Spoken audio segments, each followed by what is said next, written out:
नमस्कार, मी राजेश होलकर. लोकशाही निर्मित लोकलोचय विशेष संवादमध्ये आपलं मनपूर्वक स्वागत.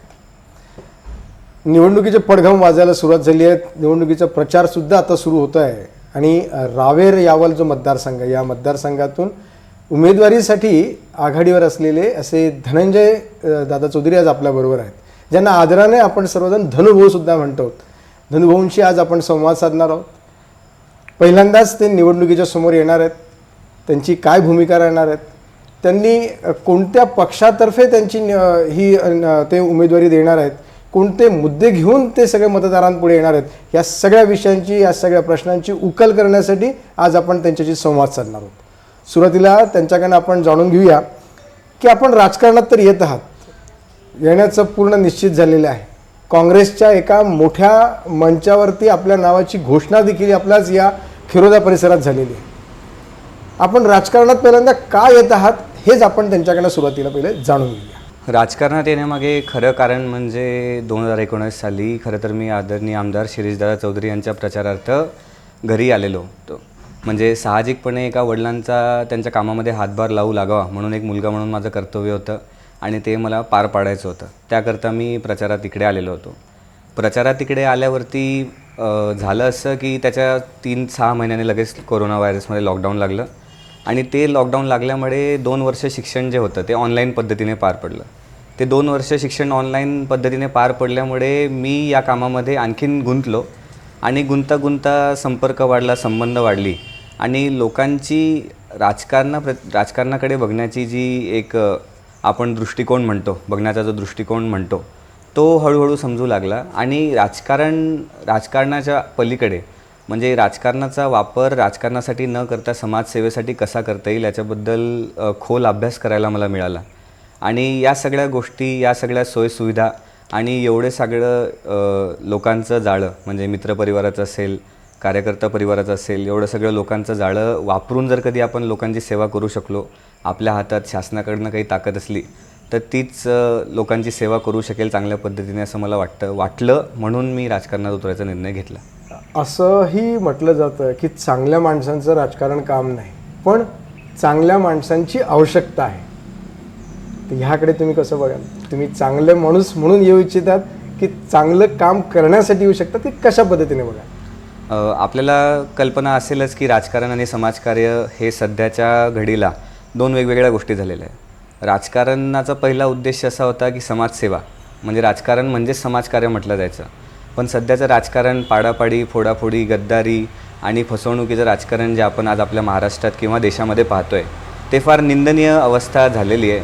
आणि आपण इंग्रजीमध्ये एक म्हण आहे की sometimes we need bad people to keep other bad people at the door.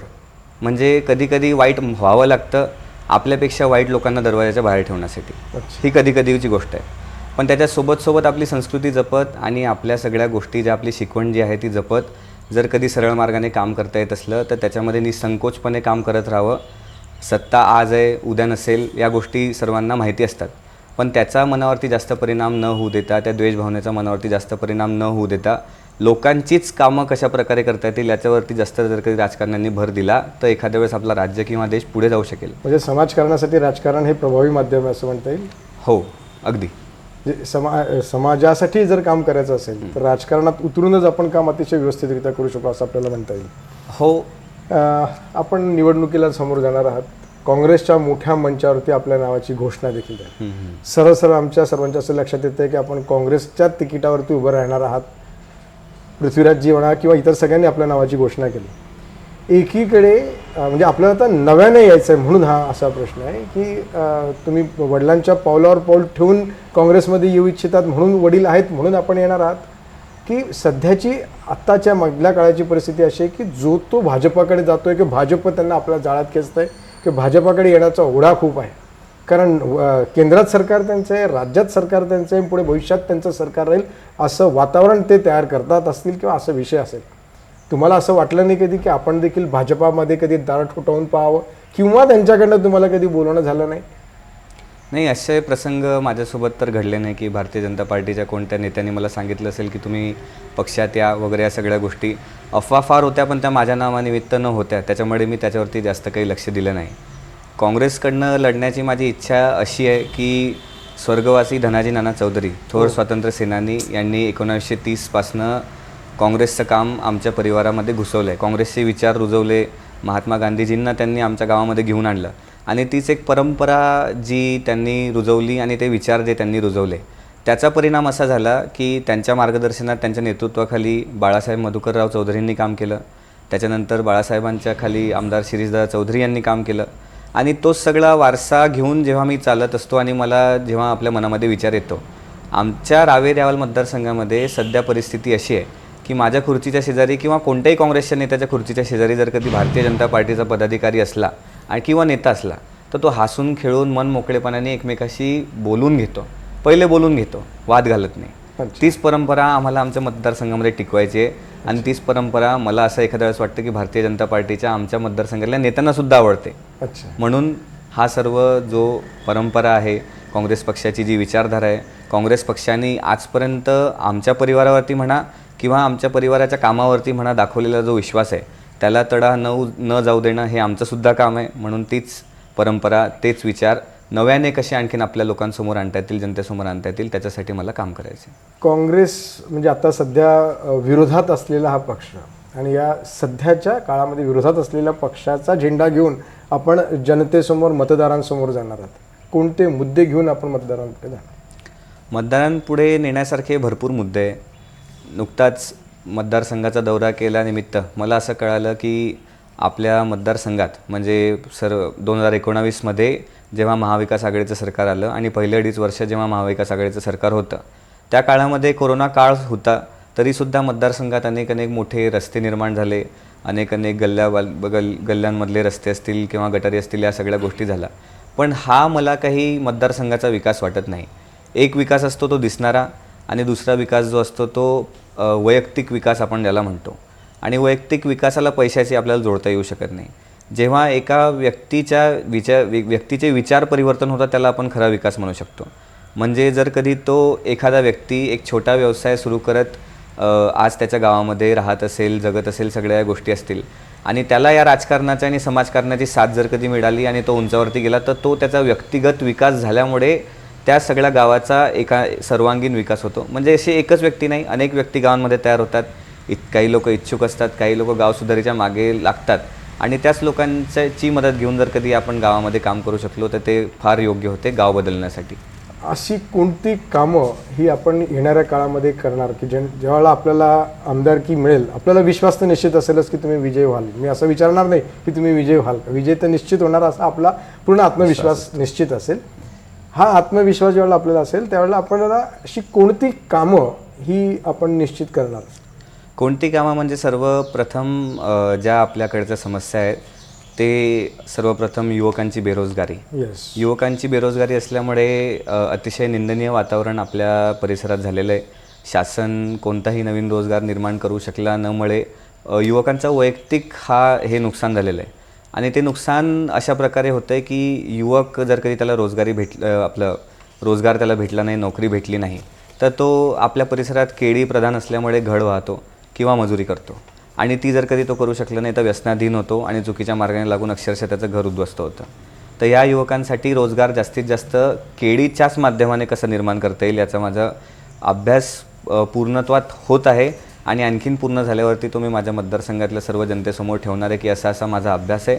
आणि केळी व्यापक उद्योग जर कधी सुरू करता आले तर आपल्या परिसरातल्याच लोकांची केळी आहे, तीच केळी त्या केळी व्यापक उद्योगाला वापरली जाऊ शकते आणि त्याच्याच मार्गाने युवकांना रोजगार मिळू शकतो. हे थोडं खाजगी काम जरी असलं तरी या खाजगी कामांना शासनाचं खूप मोठं पाठबळ आहे, जसं की वेगवेगळे प्रकारचे कर्ज आणि सबसिडी आणि त्याचा वापर करून जर कधी मी या युवकांसाठी रोजगार निर्माण करू शकलो माझ्या माध्यमाने किंवा इतर आपले उद्योजक असतील त्यांच्या माध्यमाने तर एका प्रकारे या सर्व युवकांसाठी एक रोजगार निर्माण होतो. त्याच्यानंतर दुसरा मुद्दा असा की यावलमध्ये आजवर जी पाण्याची पातळी ती खाली घसरलेली आहे. म्हणजे अक्षरशः यावल तालुक्यामध्ये 400 फूटपर्यंत आज ट्यूबवेल लागत नाही. आधी धरणं बाळासाहेबांच्या दूरदृष्टीने बांधली गेलेली होती पण आज जलसिंचन अधिकाऱ्यांनी असा संकेत दिलेला आहे की पुढच्या 5-10 वर्षानंतर एखाद्या वेळेस ती जी पाण्याची पातळी असेल ती फार घसरलेली असेल. तर मग यासाठी सिंचन योजना नवीन नवीन कशा प्रकारे आणता येतील, की समजून घ्या आपण जर कधी संगमनेर तालुक्यासारखं किंवा तिथल्या याच्यासारखं कॅनल वॉटरिंग सिस्टीम जर कधी इकडे आणू शकलो आणि तेवढ्या प्रमाणात जर कधी शासनाने आपल्याला पैसा उपलब्ध करून दिला. कॅनल वॉटर सिस्टीम म्हणजे धरणातलं येणारं पाणी जर कधी वळवून या गावांचे पुनर्भरण करता आलं, यावल तालुक्यातल्या गावांचं पुनर्भरण करता आलं, कारण धरणाचा साठा खूप आहे, फक्त तो खाली उतरल्यावरती पर्क्युलेट व्यवस्थित होऊ शकत नाही आहे. तर पर्क्युलेशनची जबाबदारी घेऊन हे सिंचन कार्यक्रम आपल्या मतदारसंघासाठी जर कधी राबवता आले तर तो राबवण्याचा प्रयत्न मी नक्कीच करणार आहे. याच्यासोबतच ज्या मूलभूत गरजा असतात म्हणजेच रस्ते, गटरी आणि लाईट आणि ऊर्जा आपण जे म्हणतो, तर ऊर्जासाठी सौर ऊर्जा प्रकल्प आदरणीय शिरीषदादा चौधरींनी मोर धरणासाठी हाती घेतलेला होता. पण अनावधानाने महाविकास आघाडीचं सरकार कोसळल्याने महायुतीच्या सरकारने त्या योजनेला मान्यता दिली नाही आणि ती न दिल्यामुळे तो सौर ऊर्जेचा प्रकल्प प्रलंबित राहून गेला आणि त्याच्यामुळे ऊर्जेचं निर्माण नव्याने आपल्या तालुक्यामध्ये म्हणा किंवा आपल्या जिल्ह्यासाठी म्हणा होऊ शकलं नाही. आणि असेच प्रकल्प जिथे सिंचन पातळी शून्य असेल, त्या सिंचन पातळी शून्य असलेल्या बॅरन लँडवरती जे आपण म्हणतो ते प्रकल्प सुरू करण्याची माझी सुद्धा इच्छा आहे. पुन्हा मी आपल्याला पॉईंट आऊट करू इच्छितो की याच्यामध्ये शासनाची मदत आणि खाजगी मदतसुद्धा लागणार आहे. मग त्याच्यासाठी अनेक उद्योजकसुद्धा तयार करावे लागतील, पण ते तयार पुढाकारानेच केले जाऊ शकतात असं माझं मत आहे आणि त्याच्यावरती सुद्धा मी काम करण्यासाठी इच्छुक आहे. याच्यामध्ये आरोग्यासंदर्भात तुम्हाला काय काम करावं असं वाटतं, कारण त्या संदर्भात कशा पद्धतीत काम करणं अपेक्षित आहे? आरोग्याची सर्वात मोठी जळ सध्या झालेली आहे की आपल्या महाराष्ट्रामध्येच आरोग्य भरती म्हणजे PHC आणि RHC सेंटर्स जे आहे जे सरकारने सुरू केलेले आहेत त्याला 50% जागा कपात करण्यात आलेल्या आहेत. म्हणजे आज जेवढे सगळे PHC आणि RHC आणि सिव्हिल हॉस्पिटल असतील ते फक्त 50% कॅपॅसिटीवरती म्हणजे 50% स्टाफ कॅपॅसिटीवरती चालत आहेत आणि त्यांच्यामध्ये गोंधळ फार होतो आहे.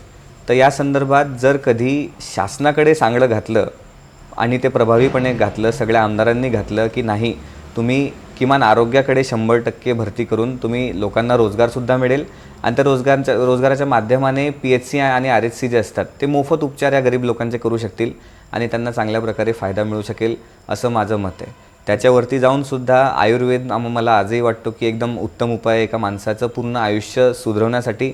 आणि डिटॉक्स जेव्हा शब्द माणसाच्या तोंडावरती येतो तेव्हा सर्वप्रथम त्याला जो उपचार दिसतो तो असतो आयुर्वेदिक आणि तो आयुर्वेदिक उपचार आपल्या सर्व लोकांमध्ये कशा प्रकारे रुजावा त्याचे प्रयत्न आम्ही छोटे छोटे मेडिकल कॅम्प घेऊन नक्कीच केलेत, पण ते पुढच्या काळामध्ये मोठ्या प्रमाणात कशा प्रकारे घेता येतील ज्याच्यामुळे रोगराई कमी होईल आणि आपल्या लोकांचं आरोग्यावरती आणखीन जास्त बारकाईने लक्ष देता येईल या संदर्भात चालना देण्यासाठी मी आणखीन गोष्ट निर्माण करू इच्छितो. खूप छान. पण याचबरोबर एक गोष्ट अजून एक निदर्शनाला समजली की तुमचा संपूर्ण परिवार हा शिक्षणाला खूप महत्त्व देत आलेला आहे. म्हणजे बाळासाहेबांनी अनेक शिक्षण संस्था सुरू केल्या आहेत, मधुकररावांनी त्या वाढवल्यात, त्याच्यामध्ये भर केली. तर आत्ताची सगळी परिस्थिती बघतात शिक्षणाचा जो स्तर आहे, गुणवत्ता आहे ती घसरत जाते आहे. शिक्षणाकडे पाहिजे तसं लक्ष दिलं जात नाही असंही बोलबाला आहे. तुम्ही याच्याकडे कशा दृष्टीने बघाल? आज आपण सर्व पाहतो की आपले एखाद्या शिक्षण जिल्हा परिषद शाळेमध्ये झालं असावं, मला कल्पना नाही, पण आज आपल्या महाराष्ट्राच्या मंत्रिमंडळात 70% मंत्री असे आहेत जे छाती ठोकून सांगतात की माझं शिक्षण जे आहे ते जिल्हा परिषद मराठी शाळेत झालं.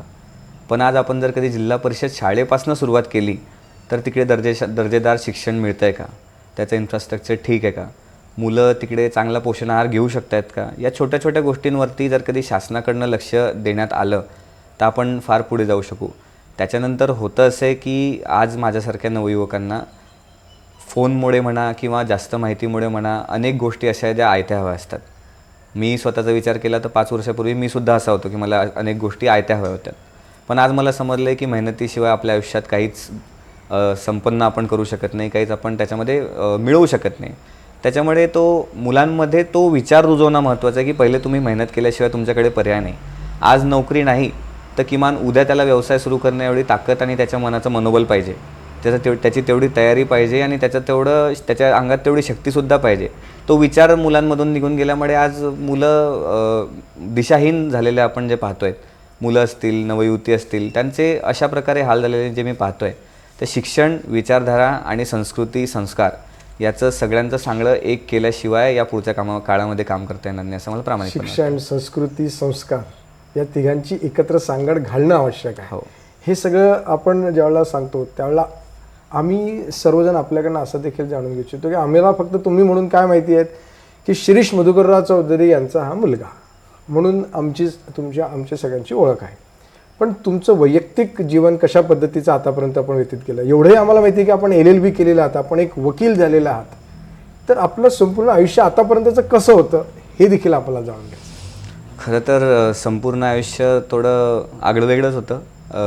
त्याच्यामध्ये सौभाग्य असं की माझ्या दोन्ही बहिणींनी बाळासाहेबांना फार आग्रह केला होता की याला इंग्रजी म्हणजे CBSE बोर्डमध्ये तुम्ही टाकावं. कारण मी जसं सांगितलं बाळासाहेब माजी शिक्षण मंत्री होते. त्यांचीसुद्धा हीच इच्छा होती की मराठी मीडियममध्ये शिकावं. पण तेव्हा त्या काळाची गरज होती की CBSE शिक्षण जे होतं ते फार प्रमाणात दिलं जात होतं आणि मुलांचा ओढ त्या गोष्टीला होता. आणि माझं शिक्षण हे एका केंद्रीय शाळेमध्ये झालं आणि केंद्रीय शाळेमध्ये झाल्यामुळे आज जे विद्यार्थ्यांना सांगण्यात येतं आहे की इतिहास जो आहे तो भरकटलवलेला सांगितला आणि मुघलांबद्दलच आपल्या इतिहास पुस्तकांमध्ये जास्त लिहिलेलं आहे, हे केलेलं आहे, ते केलेलं आहे, अशा गोष्टी जेव्हा सोशल मीडियाद्वारे नाही तर काय कोणत्या माहितीद्वारे सांगितल्या जातात. पण त्याच्यामध्ये भाग्य माझं असं होतं की तेव्हा आम्हाला महाभारत, रामायण अशी पुस्तकं केंद्र शासनाने पुरवलेली होती. आणि जसं मी आपल्याला सांगितलं की शिक्षणाकडे पाहण्याचा जो दृष्टिकोन असतो तो संस्कार आणि मग शिक्षण या दोघींचं सांगडं घातल्यावरतीच तो पुढे जाऊ शकतो. म्हणून शिक्षण त्या केंद्रीय शाळेत झालं.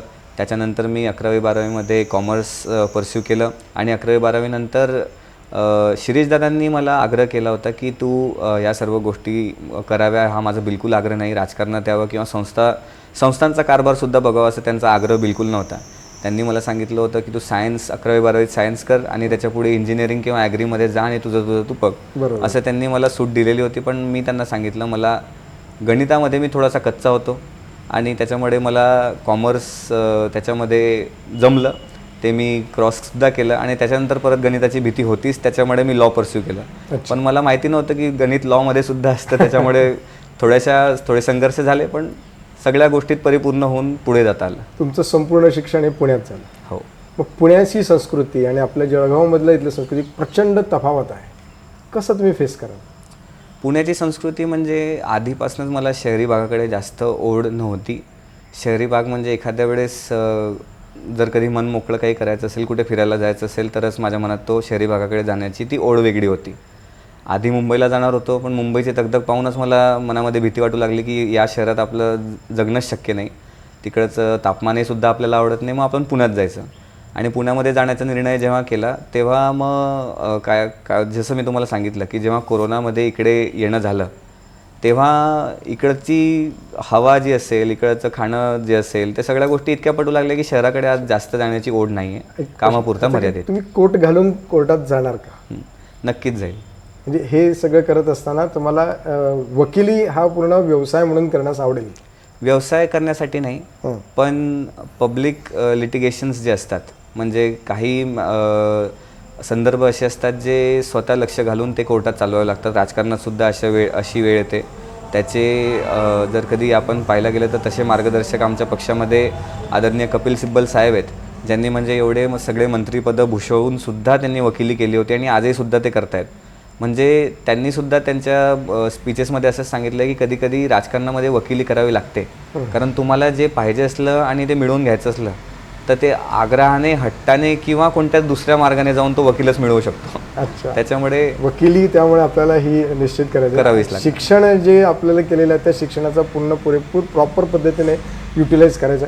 मग अशी आपलं बोलण्यात आलं की मी या मतदारसंघाचा दौरा करतो, म्हणजे आपण एक कृतज्ञता यात्रा, कृतज्ञता रॅली आपण सध्या केलेली आहे. कसा प्रतिसाद आहे आणि ती काढण्याची आपल्याला का आवश्यकता भासली? कृतज्ञता संवाद साठी जी संकल्पना आमची जी होती ती संकल्पना अशी होती की मी आजच्या पिढीचा एक नवयुवक आहे. मला माझ्या पंजोबांचं काम माहिती आहे, माझ्या पंजोबांच्या वरच्या लोकांचं पण काम माहिती आहे. पण अशी दशा प्रत्येका गावात नसेल असं मला वाटलं आणि त्यांच्यापर्यंत ते कामाची जाणीव तरी करून देणे ती गरजेची होती. आणि ती जाणीव आम्ही त्यांच्या नावाची झाडं लावून किंवा त्या गावाला ज्या जलाशयाने बसवलं. म्हणजे आज मी तुम्हाला आवर्जून सांगू इच्छितो की 1936च्या काँग्रेसच्या अधिवेशनामध्ये सत्वशिला नावाची एक विहीर त्या परिसरामध्ये होती आणि त्या विहिरीने जवळपास त्या अधिवेशनासाठी 3 लाख लोकांना पाणी पुरवण्याचं काम केलं. म्हणजे 3 लाख लोकांचं जेवणपासनं आंघोळीपासनं या सगळ्या गोष्टींची काळजी घेतली. आणि अशा मतदारसंघामध्ये अनेक विहिरी असतील, ट्यूबवेल असतील किंवा पाण्याच्या टाक्या असतील किंवा अनेक जलाशय, हँडपंपसुद्धा असेल. म्हणजे आपण माहिती आहे की आजच्या पहिले 10 वर्ष पहिले जेव्हा आपण पाहतो, लोक अक्षरशः भांडी घेऊन हँडपंपला जायची, पण त्यांच्या घरामध्ये त्या मार्गाने पाणी यायचं. म्हणजे पाणी 85% माणसाला बनवतो आणि आपण त्याचा सन्मान करत नाही, असं मला वाटत नाही की ते योग्य राहील. कारण आज आपल्या सर्व मतदारसंघातल्या शेतकऱ्यांची शेती जी आहे ती पाण्यामुळे चाललेली आहे. रावेर तालुका जो पुढचे 35 वर्षसुद्धा त्यांना पाण्याची काळजी करायची गरज नाही असा तालुका जो आहे तो आज पाण्यामुळे टिकून आहे. ती सगळी केळी जी आहे ती पाण्यामुळे टिकून आहे. आणि त्याच्या सोबतच तळागाळापर्यंत जाण्याची गरज अशी भासली, कारण प्रत्येक वेळेस माणसाने जिथपर्यंत जमिनीवरती तो उतरत नाही तिथपर्यंत त्याला त्याच्या समाजातल्या नाही तर त्याच्या परिसरातल्या समस्या समजूच शकणार नाही असं मला वाटतं. कारण आपल्या परिसरातले म्हणजे आमच्या परिसरामध्ये रावेर यावल परिसरामध्ये 80% लोक जे आहे ते शेतकरी किंवा शेतमजूर आहेत असं मला या दौऱ्यामध्ये जाणवलं. आणि तर किंवा काही आदिवासी समाजसुद्धा असेल. आणि हे सर्व लोक जेव्हा काम करतात तेव्हा यांना अक्षरशः अर्ध्या दिवसाचा सुद्धा वेळ नसतो की त्यांनी त्यांच्या लोकप्रतिनिधीकडे जावं आणि त्यांची समस्या मांडावी. तो काळ आधी होता की पोचणं एखाद्या वेळेस सहज असायचं, पत्र लिहिल्या जायची, ऐकण्यासाठी गावातला पुढारी असायचा. तो पुढारी प्रामाणिकपणे त्याच्या नेत्याकडे जाऊन सांगायचा आणि तो नेता प्रामाणिकपणे त्या सगळ्या समस्या सोडवायच्या. पण आता तसा काळ एखाद्या वेळेस राहिला असेल नसेल आपल्याला त्या गोष्टीची कल्पना नाही. पण हे सर्व लोक जे आहे ते एवढी मेहनत करून, एवढी तळमळ करून आज त्यांचं घरदार चालवत आहे, गवताची झोपडीसुद्धा चालवत आहे. तर आपण त्यांच्यापर्यंत पोहोचून त्यांच्या समस्या जाणून घेतलं पाहिजे, हे त्याच्यामधलं सर्वात मोठं उद्देश होतं. आणि ती समस्या जाणून घेत त्या गावाला ज्यांनी बसवलं असेल त्यांच्याप्रती कृतज्ञता व्यक्त करणंसुद्धा गरजेचं होतं. कारण त्यांच्यामुळे जे ते गाव तिकडे बसलेलं आहे आज समृद्ध, काही गाव समृद्ध आहे, काही गावांना अजून विकास होण्याची फार गरज आहे. पण ते सुद्धा गोष्टी त्या पडद्यामागे ज्या होत्या त्या समोर आल्या. त्याच्यामुळेच मी हा कृतज्ञता संवाद दौरा जो आहे तो तुमच्या परिवाराने म्हणजे तुमचे वडील, आजोबा, पणजोबा यांनी या परिसरात जे काम केलेलं आहे ते काम या सगळ्या नागरिकांच्या लक्षात आणून देणं आणि त्यांच्या ही लक्षात आणणं की यांची आपण कृतज्ञता व्यक्त केली पाहिजे, हा मुख्य उद्देश डोळ्यासमोर ठेवून आपण ही यात्रा काढत आहात. नाही, फक्त त्यांचंच नाही. कारण परत आपल्याला एकदा सांगतो, एक नवयुवक म्हणून मला दुसरा दृष्टिकोन या गोष्टीने भेटला. नक्कीच दादासाहेब चौधरी असतील, बाळासाहेब चौधरी असतील, शिरीषदादा असतील, त्यांच्यासोबत असंख्य आमदार खासदार इथली या परिसरातली होऊन गेली ज्यांनी काही ना काही योगदान आपल्या परिसरासाठी दिलेलं आहे. ते नाकारता आपल्याला येणार नाही, ठीक आहे. आणि पण त्यांच्याकडून त्यांच्या गावातली कामं करून घेण्यासाठी अग्रेसर कोण होते? त्यांचे कार्यकर्ते असतील किंवा त्या गावातले जबाबदार नागरिक असतील. तर त्यांचासुद्धा सन्मान, त्यांचेसुद्धा कार्य जे आहे ते त्या गावासमोर आणणे गरजेचे होते. त्याच्या माध्यमाने लोकांच्या समस्या समजून घेणं. तुम्हाला आता प्रतिसाद कसा मिळतोय, काय साध्य होत आहे, काय जाणवतं या यात्रेमधून, कसं सांगाल त्याच्याविषयी? प्रतिसाद अनेक गोष्टींचा याच्या माध्यमाने मिळतोय की जसं गावातल्या मूलभूत गरजा, एखाद्या गल्ली नाही तर एखाद्या परिसरामध्ये पाणी पुरवठा होतच नसतो, ते आपल्यासमोर इतक्या दूर येत नसतं. थोडेफार रस्ते गटारी राहून गेले असतात ते सुद्धा समजतं. घरकुलांमध्ये घरकुलाचं निवारण व्यवस्थित होत नाही त्या समस्यासुद्धा समजतात. त्या समस्या समजताना अतिक्रमणाचा जो सुद्धा विषय असतो की 15-20 वर्षापासून जे शासनाने एक सूट दिलेली आहे की 15-20 वर्षापासून जर की तुम्ही त्या जागेवरती राहत असाल तर ती जागा तुमच्या नावावरती करण्यात येईल, पण ती जागा नावावरती झालेलीच नसते म्हणून त्या घरकुलाचा लाभ मिळत नसतो. अशा छोट्या छोट्या समस्या पण त्या व्यक्तीसाठी फार मोठ्या समस्या ज्या असतात, म्हणजे त्या व्यक्तीसाठी त्या फार मोठ्या का असाव्या तेव्हा त्याचं घर पाहून समजते की का मोठ्या असतील. की तो त्या झोपडीत राहत असतो, ना तर त्याच्या घरामध्ये नळ असतो ना तर पाईप असतो, तो भांड्यामध्ये पाणी भरून ठेवतो, साध्या खाटेवरती झोपतो, खाट नसली तर खाली चादर टाकून झोपतो. म्हणजे या छोट्या छोट्या गोष्टी ज्या पाहून जेव्हा आपल्या मधली एक समजून घ्या आग नाही तर जी ऊर्जा निर्माण झाली पाहिजे ती ऊर्जा निर्माण होतेच आहे, नैसर्गिकपणे ऊर्जा निर्माण होते. आणि सरकारच्या माध्यमानेच नाही पण वैयक्तिकसुद्धा मला असं वाटतं की मी वैयक्तिक माझ्या खिशातूनच म्हणतो, स्पष्टपणे म्हणतो, नाही तर माझ्या प्रयत्नातून या लोकांसाठी काही ना काही करू शकलो तर मी नक्कीच भाग्यवान राहील. कारण मला आणखीन या आयुष्यात काही करायचं नाही, लोकांची सेवाच करायची आहे हे मी ठरवलेलं आहे. कृतज्ञता यात्रेतून आमच्या असंही लक्षात आलं की आपण त्याच ठिकाणी जाऊन त्या गावातच मुक्काम करतात. यात्रा करायची आणि संध्याकाळी आपल्या घरी येऊन AC मध्ये झोपायचं असं न करता आपण त्या खेड्या गावात पर्टिक्युलर त्या ठिकाणी जाऊन आपण राहतात. हे कशासाठी? हे कशासाठी म्हणजे आपण जसं मी आपल्याला सांगितलं की या लोकांची परिस्थिती आणखीन बारकाईने समजून घेण्यासाठी मला जनतेसारखं व्हावं लागेल. म्हणजे जनतेची अडचण समजून घेण्यासाठी मला जनतेसारखं व्हावं लागेल. मी जर कधी एका नेत्याचा मुलगा म्हणून किंवा एक नेता म्हणून त्यांच्याकडे जर कधी पाहत राहिलो तर मी त्यांना योग्य तो न्याय देऊ शकणार नाही. कारण आता वकिलाला पण जर कधी कोणती केस लढायची असली तर त्या केसचा एक दृष्टिकोन असतो वकील ज्या पार्टीला रिप्रेझेंट करतो त्याचा, आणि दुसरा दृष्टिकोन तो असतो त्या विरुद्ध पार्टीचा. हे दोन्ही दृष्टिकोन जर कधी तो वकील समजून घ्यायला तयारच नसला तर तो एखाद्या वेळेस केस जिंकू शकणार नाही.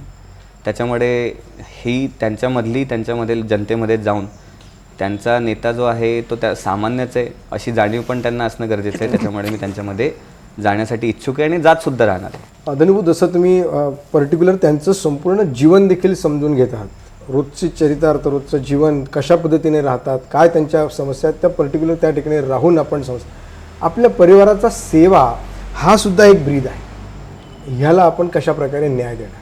सेवा म्हटलं तर खरं तर बाळासाहेबांनी, शिरीषदादांनी आणि माझी आई डॉक्टर अरुणाताई चौधरी यांनी फार मोठं काम शिक्षण क्षेत्रामध्ये, आरोग्य क्षेत्रामध्ये, समाजसेवा क्षेत्रामध्ये फार मोठं काम उभं करण्याचा प्रयत्नसुद्धा केला आणि ते मोठ्या प्रमाणात यशस्वीसुद्धा झाले. आणि त्यांच्याच मार्गाने जर कधी ह्या तिन्ही गोष्टी ज्या आहेत म्हणजे मूलभूत गरजा, शिक्षण आणि त्याच्यासोबत आरोग्य, ह्या सर्व गोष्टी, आणि बाळासाहेबांनी दुसऱ्या गोष्टीची आमच्या परिसरामध्ये जी काळजी घेतली ते आहे सिंचन, या चारही गोष्टींमार्फत जर कधी जनतेची सेवा आम्ही करू शकलो तर भाग्यवानच असणार आहे. कारण तुमचं आयुष्य जर कधी स्वतःचं पाहण्यात गेलं तर शेवटी तुम्ही एकटे पडतात आणि त्या एकटेपणात काही मजा नसतो. पण तुमचं आयुष्य जर कधी लोकांची सेवा करण्यात गेलं आणि तुम्हाला त्याच्यानंतर कोणी ओळखो ना ओळखो तुम्हाला त्याचा फरकच नसला पडत तर त्याच्यापेक्षा जास्त मजबूत तुम्ही कधी बनवू शकत नाही असं मला वाटतं. अरे वा. या दरम्यान म्हणजे आपला संपूर्ण भारत हा कृषीप्रधान देश असं म्हटलं जातं, त्यातल्या त्यात आपल्या परिसरात कृषी या विषयाला सगळ्यात जास्त शेतीचा परिसर असलेला हा सगळा भाग. शेतीमालाला योग्य भाव मिळत नाही अशी ओरड सातत्याने सुरू असते. याकडे तुम्ही कसं बघाल आणि हा विषय तुम्ही कसा सोडवा? शेतीमालाला योग्य भाव याच्यामुळे मिळत नाही कारण सध्या रावेर यावल परिसर असेल किंवा चोपडा तालुका असेल, मुक्ताईनगर तालुका असेल, या सर्व तालुक्यांच्या केळीचा लिलाव जो आहे तो बऱ्हाणपूरला होतो. त्याच्यामुळे तफावत करण्यासाठी एक संधी मिळून जाते आणि या सर्व सिस्टीम रेग्युलेटेड नसल्यामुळे, म्हणजे आधी असं असायचं की बऱ्हाणपूरच्या मार्केटमध्ये जो बोर्ड भाव असायचा तो प्रत्येका व्यापाराला त्या भावामध्ये घ्यावा लागत असायचा. पण आता असं होतं आहे की इकडे हे चाललं आहे, तिकडे तो भाव चालला आहे, इकडे अशी क्वालिटी आहे, तिकडे तशी क्वालिटी आहे. तर अक्षरशः दिल्ली हरियाणामध्ये बसलेले व्यापारी इकडच्या व्यापाऱ्यांना फोटो मागवायला लावता, व्हिडिओ कॉल करायला लावता की तुम्ही आम्हाला केळीची क्वालिटी पहिले दाखवा, किती घड भरले, ह्याचं क्वांटिटी चेक करा, मग ड्रायव्हरकडनं क्रॉस चेक करता, हे करतात ते करतात. त्याच्यामुळे शेतकऱ्यांमध्ये एक संभ्रम निर्माण होऊन गेलेला आहे. आणि हा सर्व संभ्रम कशामुळे सुटेल तर मला असं जर वाटतं तर केळी महामंडळ जर कधी महाराष्ट्र शासनाने स्थापन केला आणि त्याच्या सर्व योजना जर कधी अंमलात आणल्या तर बऱ्हाणपूरला जरी लिलाव झाला तरी आपल्या परिसरातला म्हणजे रावेर, यावल, मुक्ताईनगर, चोपडा आणि जिल्ह्यातला अन्य केळीप्रधान परिसर जो असेल त्या परिसराला चांगल्या प्रकारे केळी महामंडळ जे आहे ते न्याय देऊ शकेल.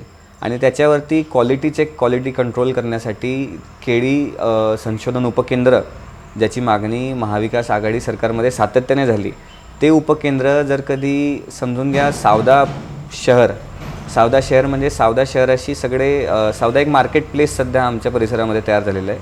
मतदारसंघात जरी नसला तरी सावदा शहर किंवा मुक्ताईनगर शहर हे दोन असे हब आहे की जिथून ट्रान्सपोर्टेशन फार सोपं झालेलं आहे सध्या इतर परिसरामध्ये.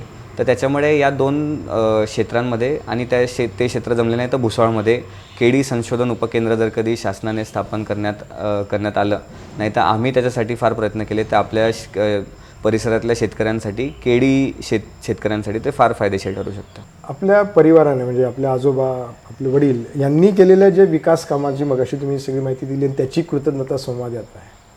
ही जी विकासाची कामं आहेत हीच डोळ्यासमोर ठेवून आपल्याला विजय प्राप्त होऊ शकतो असं वाटतं की त्या विकास कामांचा प्रभाव हा या सगळ्या मतदारसंघावरती आहे म्हणून आपला विजय होईल असं वाटतं की आपण आपलं स्वतःचं व्यक्तिमत्व असं की समोर ठेवणार आहात की ज्यामुळे आपला विजय निश्चित होऊ शकेल? खरं तर या तिन्ही गोष्टींचं कॉम्बिनेशन जर कधी करता आलं आणि ते करायचंच आहे, कारण मी बाळासाहेबांचं कार्य सांगण्याच्या आधी मला लोक बाळासाहेबांचं कार्य सांगतात. मला नव्याने त्यांना सांगायची गरज पडत नाही. वा. ते मला जुने लोक जे आहेत ते मला आजही सांगतात, जर कधी बाळासाहेबांनी धरणं बांधली नसती तर आम्ही अक्षरशः आजही गवताच्या घरात राहिलो असतो, आमच्या घरामध्ये पैसा आला नसता. बाळासाहेबांनी अशी खूप निर्णय घेतली ज्याच्यामुळे आमच्या परिसरातल्या लोकांना फायदा झाला आणि ते लोक, त्यांना कृतज्ञ होण्याची गरज नाही, ते आधीच कृतज्ञ आहेत. वा. अनेक लोक असं म्हणतात की बाळासाहेबांचा फोटोसुद्धा घरात असला पाहिजे, पण ते त्यांचं मनाचं मोठेपण आम्हाला वाटतं. त्याच्यासोबत शिरीषदादांना जी 2009 साली संधी मिळाली, ती संधी मिळाली असताना दादांनी काँग्रेस पक्षाला पाठिंबा दिला, महाआघाडीच्या सरकारला पाठिंबा दिला आणि त्याच्यासोबतच मतदारसंघामध्ये चांगल्या प्रकारची कामं त्यांनी खेचून आणली. रावेर शहरामध्ये, तालुक्यामध्ये खूप मोठी कामं निर्माण झाली. यावल तालुक्यामध्ये सुद्धा अनेक मोठी कामं निर्माण झाली. त्याच्यामध्ये वखार महामंडळ असेल, आपलं क्रीडा संकुल असेल, शेत शिवारातले प्रमुख सगळे रस्ते असतील किंवा जल पुनर्भरणाची जी कामं असतील ती दादांच्या मार्फत निर्माण झाली. आणि ती कामंसुद्धा म्हणजे आजही लोक अशा प्रकारे सांगतात की नाही, दादांनी, आम्ही जेव्हा पण दादांकडे जातो तेव्हा दादा लक्ष घालून आम्हाला निधी प्राप्त करून देतात, आमच्या अडीअडचणी सोडवतात, अधिकाऱ्यांकडे बोलतात. म्हणजे नव्याने मी काही कृतज्ञता करण्याची गरज नाही. म्हणून मी सांगितलं की त्यांच्या कामाची आठवण करून द्यायची मला गरज नाही, लोकांना ते पहिलेच ज्ञात आहेत. आणि त्याच्यासोबतच मला त्यांना माझी जी ऊर्जा आणि माझं प्रामाणिक जे त्यांच्याबद्दल मत आहे, जनतेबद्दल जे मत आहे, ते मला त्यांना दाखवून देण्याची गरज आहे. कारण आज आपण परिस्थिती पाहतो की लोकांना जर कधी नॉलेजच नसलं, म्हणजे एज्युकेशन आणि शिक्षण जर काही लोकांना नसलंच, तर लोक भरकटून जातात, संभ्रमात राहतात, काही निर्णय घेतात.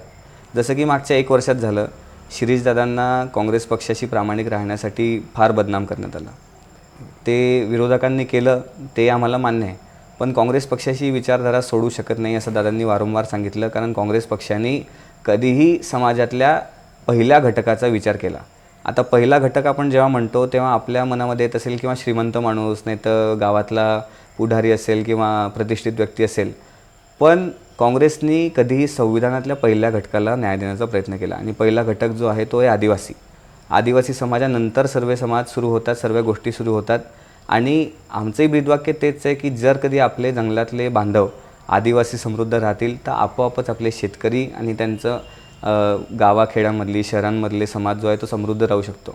म्हणजे आज आपण जंगलातल्या माणसाची काळजी घेऊ शकत नसलो तर शहरातल्या माणसाची काळजी काय घेऊ शकणार आहे. अशी परिस्थिती जेव्हा निर्माण होते तेव्हा या सर्व संकलित गोष्टींवरती मला पुढच्या येणाऱ्या काळामध्ये आणखीन जोमाने काम करायचं आहे. हे जोमाने काम करत असताना राजकारण, जसं तुम्ही आता 2-3 वेळा सांगितलं की विरोधक हे ठेचत राहणार आहे, वेगवेगळे विरोधक आपल्याला विरोध करत राहणार आहेत. आपण नव्याने पहिल्यांदाच राजकारणात उतरतात आणि उतरल्यावर आमदार केला आपण डायरेक्ट समोर उभं राहणार आहात. या विरोधकांना तुम्ही कशा पद्धतीने ठेचू शकाल किंवा ठेकण्याची तुमच्यामध्ये तशी ताकद कशा पद्धतीने येईल आणि काय करू शकाल त्यासाठी? खरं तर विरोधक इतकं म्हणजे विरोधक म्हणायला नाही पाहिजे त्यांना. प्रत्येकाची एक वेगळी विचारधारा असते, ती विचारधारा घेऊन तो व्यक्ती समोर येतो. त्यांना जर कधी त्यांची विचारधारा लोकांना पटवून देता आली आणि लोकांना त्यांना संधी द्यायची असली तर मी काय करू शकतो?